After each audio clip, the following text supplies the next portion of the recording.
ဆိုမယ်ပါစာရေနောက်ပြေပဲတာမွေတွေလုံးဤတင်ဆန်ခါတီပဲဒီကာဒီလုံးတင်ချောင်းရင်ကိုပဲဒီကိုအာရေအာပဲဒီကိုအာပါစာရေငါတာပင်အပင်တဝေထိုဖောက်ထိုရေချကတာဖောက်အပင်ဖောက်တာရေညတာတိအပင်ဖောက်တိပဲဒီကိုအပင်ဖောက်တီသူကဒီမှာလေစာလုံးတစ်ခုနဲ့တစ်ခုသူချပေးထားတယ်သိလားအဲ့လိုချပေးထားတယ်ဆိုအတန်ကိုဖြတ်စေခြင်းလို့ချပေးထားတယ်နော်ဟုတ်ပြီလားဟုတ်ပြီဆက်ဆိုမယ်အာယေအတဝေထိုညာဟာထိုရေချကတာညောက်အညောက်သာစင်နူရဝါဆွဲကတာထွက်အညောက်ထွက်လာရေချ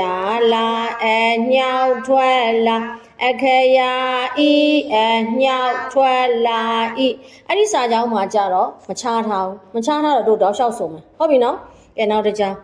ပါစာရေနောက်ပြေပဲပါစာရေငါတာပင်ပဲပင်တဝေထိုပါစာရေချကတာပေါက်ပဲပင်ပေါက်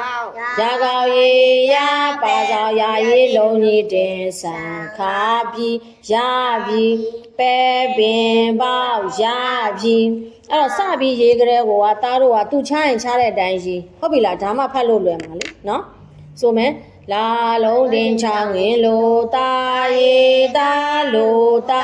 တဝေထိုလာရေချကတာလောက်လိုတ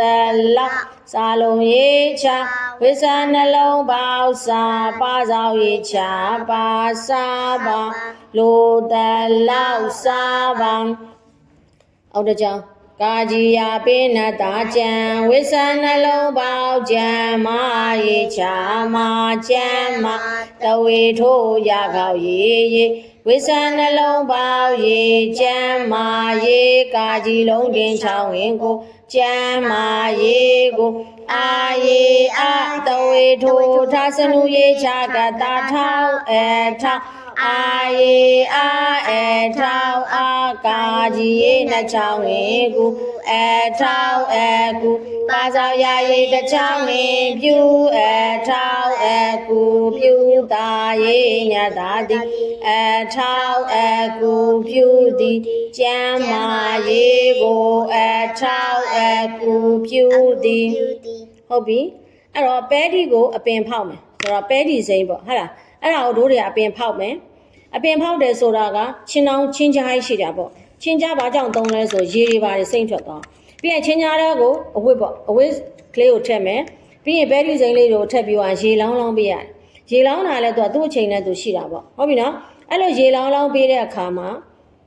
ပဲဒီလေးတွေကနေပြီးတော့ဒီချက်နေရကနေပြီးတော့เนาะအညှောက်ကလေးဆိုတာအဖြူလေးတွေအညှောက်ဆိုတာအမှားအမြင့်ကလေးထွက်လာတာအမြင့်လောင်းလေးထွက်လာတာပေါ့เนาะအဲ့ဒီအမြင့်လောင်းလေးထွက်လာတော့သူအညှောက်ထွက်လာတယ်လို့ခေါ်တယ်အဲ့ဒီအမြင့်လောင်းလေးကသဘောမှာဖွားဖွားတို့လက်ညှိုးလောက်ပေါ့အဲ့လိုမျိုးရှည်လာပြီเนาะအမြင့်လောင်းလေးတော်တော်လေးရှည်လာပြီးတော့ထိတ်မှာပဲပင်အဲ့ပဲစီလေးတစ်ခုကလည်းအစိမ်းအောင်ရှည်နေတဲ့ပဲစီလေးတစ်ခုကနည်းနည်းလေးခသွားပြီခပြီးတော့တစ်ဖက်မှာကျတော့အဖြူရောင်အမြင့်လောင်းထွက်ပြီးတော့တစ်ဖက်မှာကျတော့အညွန့်လေးအစိမ်းရောင်အညွန့်လေးပေါ့ဟုတ်ပြီနော်အရွက်ကလေး2ရွက်လေးတေးလေးပေါ့အဲ့ရွက်ကလေး2ရွက်ထွက်တာနှားစီလောက်ရှိတာပေါ့အဲ့လောက်အရွက်ကလေး2ရွက်ထွက်လာပြီးဆိုရင်ဒါအညောက်ထွက်လာပြီးလို့ခေါ်တာပေါ့အဲ့ဒါဆိုရင်ပဲပင်ပေါက်ရပြီစောစောတုန်းကအမြင့်ကလေးထွက်လာတော့အညောက်ထွက်လာတယ်လို့ခေါ်တယ်အဲ့ဒီအမြင့်ကလေးကနည်းနည်းရှည်လာပြီးတော့အဲ့ဒီအပေါ်ဘက်တစ်ချမ်းမှာနော်အစိမ်းရောင်ရွက်ကလေး2ရွက်ထွက်လာပြီးဆိုလို့ရှိရင်ဒါပဲပင်ပေါက်ရပြီအဲ့ဒီချိန်ဆိုတို့တွေစားလို့ရပြီနော်အဲ့ကျန်တို့လိုတလောက်စားပါတဲ့ပြောတာအဲ့တော့ပဲပင်ပေါက်ထဲမှာကျမ်းမာရေးနဲ့ပတ်သက်တဲ့ဓာတ်တွေအများကြီးပါတဲ့အတွက်ကြောင့်မလို့ကျမ်းမာရေးကိုအထောက်အကူပြုတယ်တဲ့ဟုတ်ပြီနော်အမေတကယ်